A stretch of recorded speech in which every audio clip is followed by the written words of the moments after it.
Good morning. It is currently 7:20 and we are on a little morning walk. I'm on my iPhone because I didn't want to bring my camera, but we're gonna go get some caffeine. Already got some posing calls done for the day and have a few more, and we're gonna get this show on the road.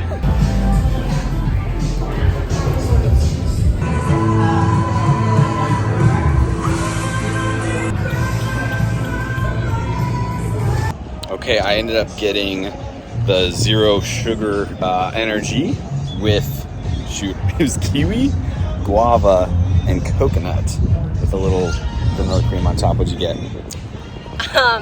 Peach, mango, and cream on top. And I did get strawberries in it, but I forgot it. All right, well, still good though. Still good. How's it going? So hi to YouTube. What's up, YouTube? Sweet, yeah, you look super shredded, dude. Yeah, wow. You've sharpened up so much in like the last week. Nice. Nice, dude. Nice. All right, so we're on with Justin right now, and specifically we're working on something like I would consider pretty advanced when it comes to posing, which is your facial expressions, where you're looking. The last thing we want to do is be robotic and just like stare and smiling at the crowd and the judges. So Justin's been crushing it, and we just made a small change. So Justin's gonna do it in slow-mo, and then I'm gonna explain what he's doing. Run through it one more time, nice and slow-mo. Yep, so starting his routine here, transitioning, and then the main bit is when he comes back around. So notice he's looking down and away, but then he's gonna look, and then he's gonna look down again, and then he's gonna come right back up again. Okay guys, fast forward just a few hours, and I'm actually just back from the gym right now, and we're gonna get to the topic of this video. So I just compiled all of my athletes' peak week plans, all my guys who are competing at the Summer Shredding Classic in literally 7 days from today. I'm so proud of them all. They are crushing it right now. And basically this video, I'm going to talk about peak week. I'm gonna talk about how I personally do peak weeks for my athletes. And I actually just got done doing a Q&A on Instagram, and I had you guys ask me what you want to know about peak week, and I'm going to answer those questions. So let's get down to it. All right, you guys, so here we get down to it. So like I said yesterday, I created all of the peak week plans for all my athletes that are competing at Summer Shredding. Maddie also created all of hers. She's got like 18 girls coming. So yesterday was a big peak week day for us, where we just discussed our different plans and actions for peak week. So I'm going to start off by saying generally the overarching like rules for peak week and how I kind of tend to do things. I want to point out that there are a lot of ways here to be right, and there's a lot of ways to be wrong as well. So I want to keep things a little bit more generalized, just because it's impossible for me to tell YouTube the exact way to do something. But I want you guys to know the truths and also the myths, maybe things I see other coaches doing that are kind of like for sure wrong versus what's mostly right, most of the time at least. And then we're gonna dive into these questions that you guys asked on Instagram, because I think that's gonna be like super valuable right there. I'm actually getting a lot of questions literally right now, so it's gonna be a good one. But for starters, a few different ways that you can peak as a bodybuilder on peak week. You have your front load, your back load, your mid load, and your kind of like a linear load. Your front load is when you would load carbs mostly in the beginning of the week leading into the show at the end of the week. A mid load would be doing it in the middle of the week leading into the show day at the end of the week. A back load would be at the end of the week, like right before the show. And you could even say that there is a rapid back load where you would literally load like the day before, like maybe even 24 hours before the show. And then of course, like the last one I said is the linear load. This is probably the most safe route, where you just gradually increase carbs leading into the show, starting maybe midweek, and then tapering up as needed. Now, the reason why that is kind of like the overarching rule behind a peak week is because the most important variable during peak week is going to be your carb intake. And we know this because carbs are stored as glycogen in the muscle, and the idea is to pump up the muscle as full of glycogen as possible so that you appear your biggest, your fullest on stage. If you show up super dieted and just fatigued into the show, you're gonna look flat and kind of like stringy would be the correct terminology. And you don't want that because this is bodybuilding. You're gonna get wrecked on stage if you show up looking small. Now, I wanna point out this, you'll hear this pretty much in every single peak week video ever, but it is important to say, miracles are not for peak week. If you are not shredded by peak week, then there is no hope for you. Peak week is not here to make you shredded. It's not here to lose that 5 to 10 pounds of fat that you should have lost while you were, doing your prep months ago. Peak week is here to get that last 1 to maybe 5% of your physique to really pop, because in bodybuilding, you're trying to bring your absolute best. You don't want to bring something good. You want to bring something great. And so that's why we do these, different protocols on peak week to hopefully get that last little percentage out of your physique to look great. And I will say too, the more shredded you are, typically the better you can peak, the more crazy you can be with certain variables, and the better kind of reaction you have. If you're not as lean or as shredded, then if you push even just a little bit too hard on the peak, you could honestly go backwards and end up looking worse. So again, if you are prepping for a show, make sure that you do the work on the prep. And by the time peak week comes, you need to be ready. The other things, and this actually kind of dives into some of the questions, so I'm gonna go a little bit more in depth with them here in a little bit, but yes, you're loading carbs, but typically you need to do some sort of manipulation with water, with sodium, perhaps even potassium, another electrolyte. And also, there's gonna be cardio and workout manipulation as well. So let's dive into the cardio and the workout portion, because I'm gonna talk about everything a little bit later. Cardio typically will taper off during peak week. The last thing you wanna do is be pushing high amounts of cardio the day before the show, hoping that you somehow get leaner. If you're not shredded by then, it's probably too late. So the reason we taper off that cardio is because it is a lot of physical stress on your body, which is great for while you're trying to get leaner, but while you're trying to look as good as possible on stage, you don't want all that fatigue and inflammation showing in your physique. And you definitely, if you were to do a lot of cardio, you definitely have kind of like a rundown look, maybe even a softer lines, and definitely not as sharp of a physique as we want. So we taper off that cardio. There's no perfect way to do this, but my guys, I personally, the day before the show, in almost 100% of cases, I do not have them doing any sort of cardio. 2 days before the show, I might have them doing just a very little amount, like maybe even less than half of what they were doing. And then depending on how much we do need to push it, 3 days out, I'll either have them doing, again, just a little bit, or like nothing crazy. Like I'm not gonna push them harder 3 days out than I was 5, 6 days out, if that makes sense. As for the workouts, this is another thing. I mean, working out, it's great, right? But they're not gonna build muscle and magically get way bigger 2 days out from the show. So we do work out though. And the reason we work out, this is super crucial, is because you're trying to help the glycogen storage. And it's pretty much proven, like if you go get a pump, get the blood circulating, get the blood moving, that's actually gonna help with the glycogen storage. We actually see that carbs store faster following a workout. But that being said, we're not pushing it really hard.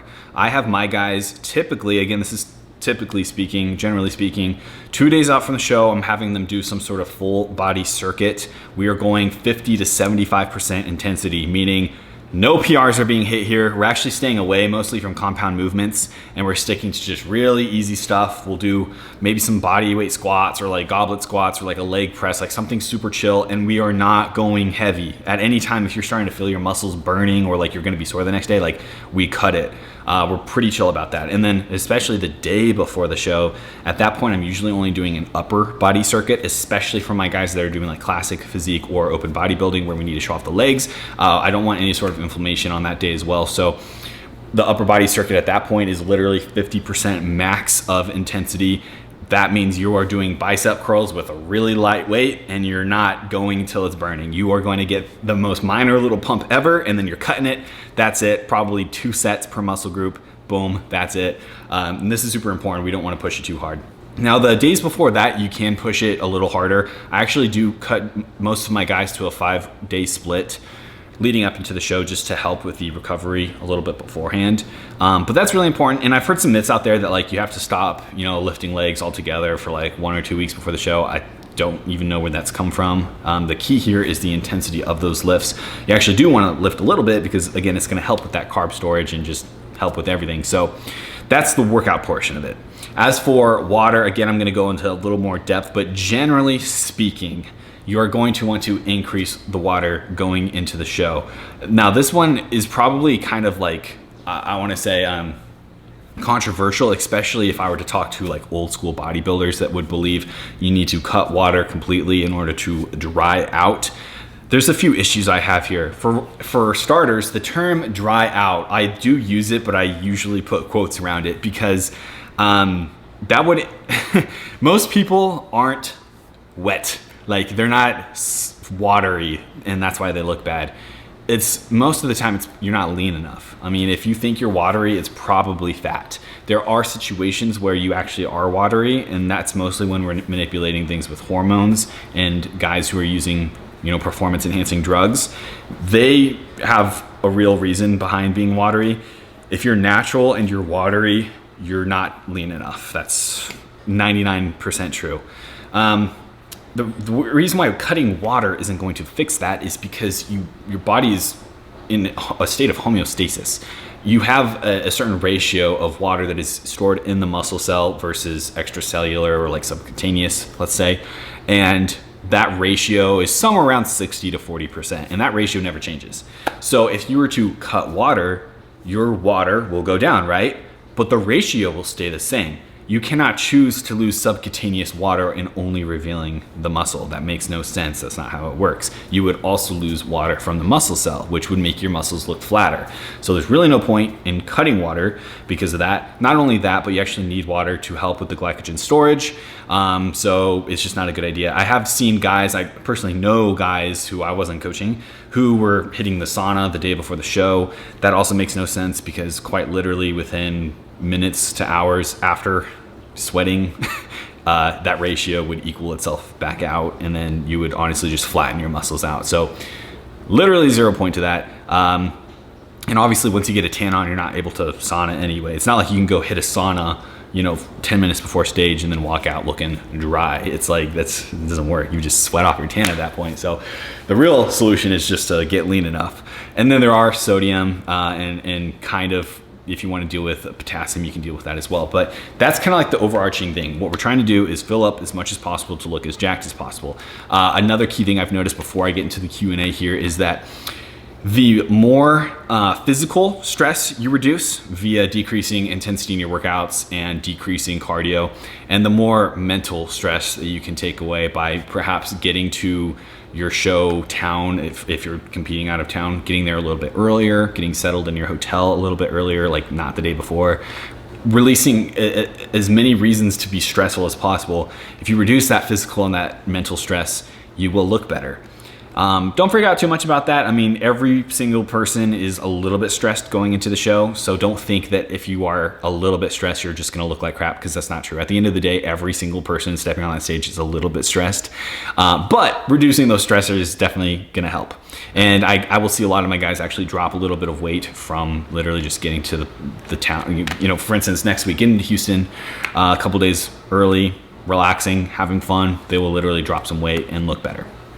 Okay guys, Q&A time, and I don't want this video to be like super long, so we're just gonna get straight down to it, but let's see. Okay, first question. Here we go. How do you feel about water cutting and PEDs 1 week out from the show? So, specifically referring to people who are taking steroids, I guess. Again, you guys do have the most reason to be worried about water, but cutting water isn't necessarily gonna work. And there are coaches that do cut water and it can work.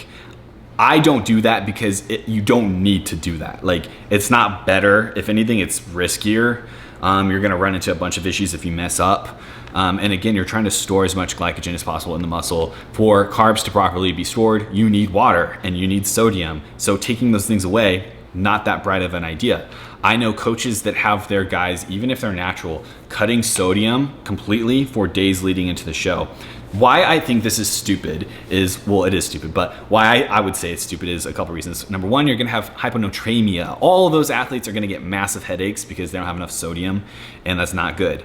Number two, they're gonna feel like crap for no reason. Number three, the idea is that you're gonna become ultra sensitive to sodium after taking a break from it, which either A, isn't true, or B, it doesn't even matter if it was true. It seriously just doesn't matter. And also with that, like doing it days before, it just has no effect. Like it's just making it harder on your athletes. I think almost it's like I think it's more like a mental thing where like if their athletes feel worse and then you give them the sodium after a few days and suddenly they feel way better, I think mentally they're thinking that they're peaking correctly when really it's not. Like that's just not how it works.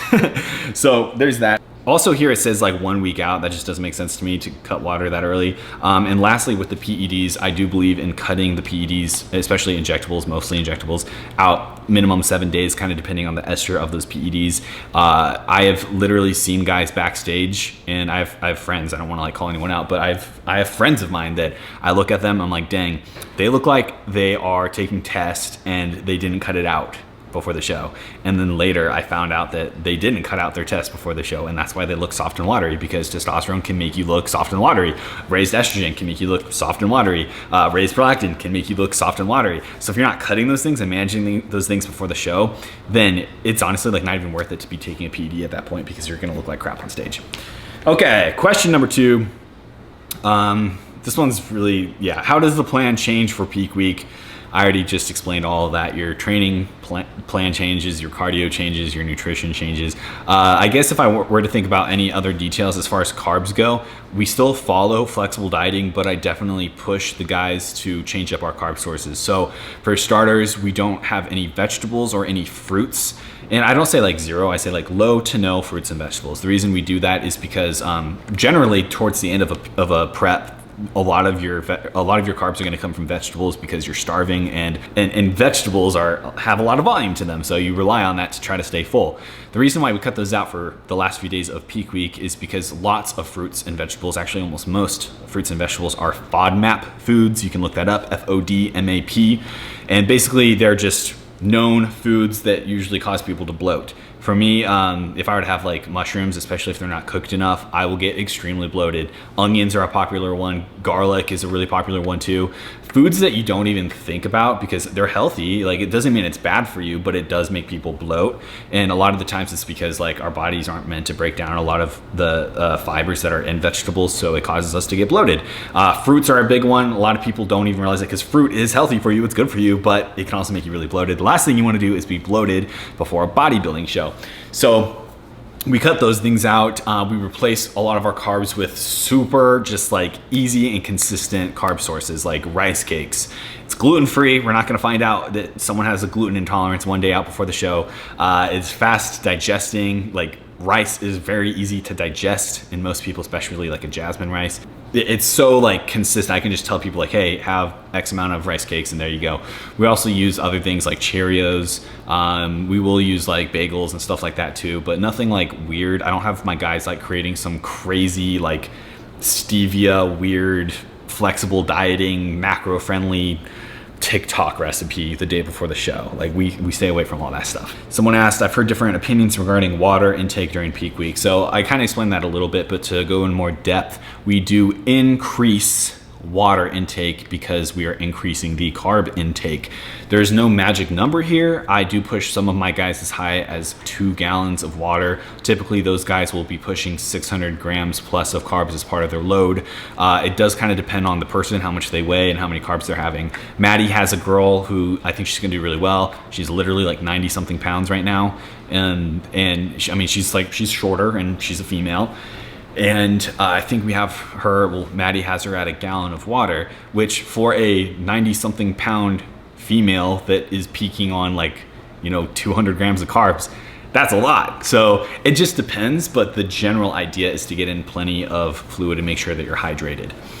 Again, and if you have too much water and not enough sodium, then that might be an issue as well. Hyponatremia, maybe you don't store things as well. So I do generally keep sodium a little bit moderate and then increase when needed towards the end.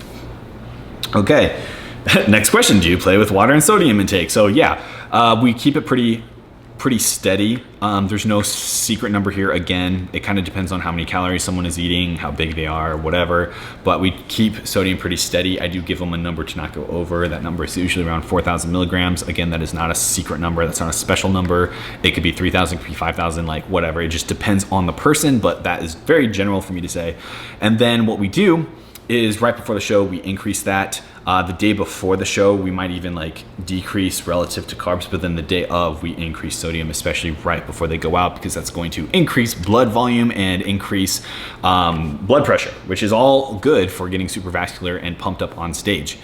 As for potassium, that one's a little trickier, and I'm not gonna claim to be an expert on that, but typically if someone's looking bad and they've had a lot of potassium, then you wanna decrease potassium. That's pretty much it. And potatoes have a lot of potassium, so I try not to load too much on potatoes or bananas. I stay away from bananas. I don't stay away from bananas, but I just don't suggest it because I don't want to find out that someone's really sensitive to potassium right before the show. So it's just easier to not have it. What do coaches look for each morning in check-ins? This is actually a really good question. So depending on how we're peaking, if we're doing a linear load, if we're doing a back load, I have my people sending me pictures at night and in the morning for the days leading into the show.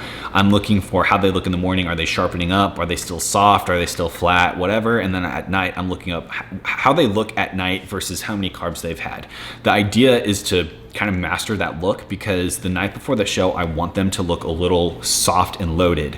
That might sound crazy, have them look bad the night before the show, but there's a certain look to it when you've had a whole lot of carbs and you're almost like primed and ready. And then you go to bed, you wake up in the morning and you look amazing.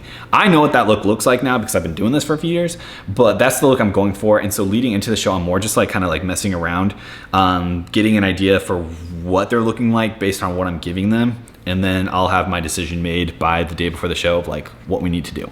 To go a little bit more in depth, I'm specifically focused on how full they look, how sharp their lines are, things like that. Are their abs still there? Stuff like that.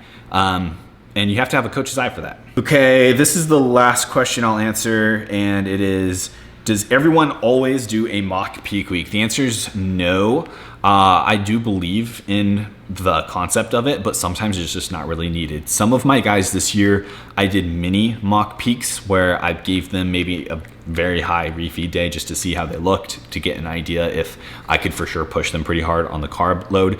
Some of my guys I didn't do because A, I just didn't want to slow down progress because they needed to get shredded, and B, I just feel really confident in peaking them, so it's just like not necessary all the time.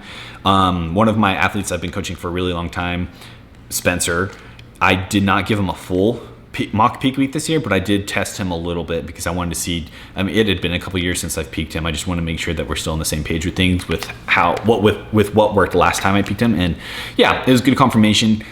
So sometimes it's needed, sometimes it's not. If you're working with a brand new coach who doesn't know much about your body, maybe that's a good idea. But if it's going to slow down your progress and make you end up not being shredded enough on stage, then it's not worth it. If your coach knows what he's doing and is confident and comfortable in how to peak you, then it's not needed. But yeah, so it depends. But yeah, so we're gonna end things there. I think that's plenty of questions. This is a long clip, but thank you guys so much for watching this video. Make sure to follow the team along at Summer Shredding. You can follow me at bradyoakfitness on Instagram, or follow the team at Take Uncommon Action. We are recruiting for the October team already, which is in 17 weeks. So if you want to compete and you're hopefully in pretty good shape, then reach out and we can get you on board. If you're watching this super far in the future, just know that my team competes at plenty of shows. We do both Summer Shredding shows in Houston every single year, and I'm always recruiting for those shows. You can go down to the link in the bio below, which is takeuncommonaction.com. You could reach out to me on Instagram, whatever it is. But thank you so much for watching this video. Give it a like, especially if you learned something. I would really appreciate that. And we'll see you in the next video. Peace out.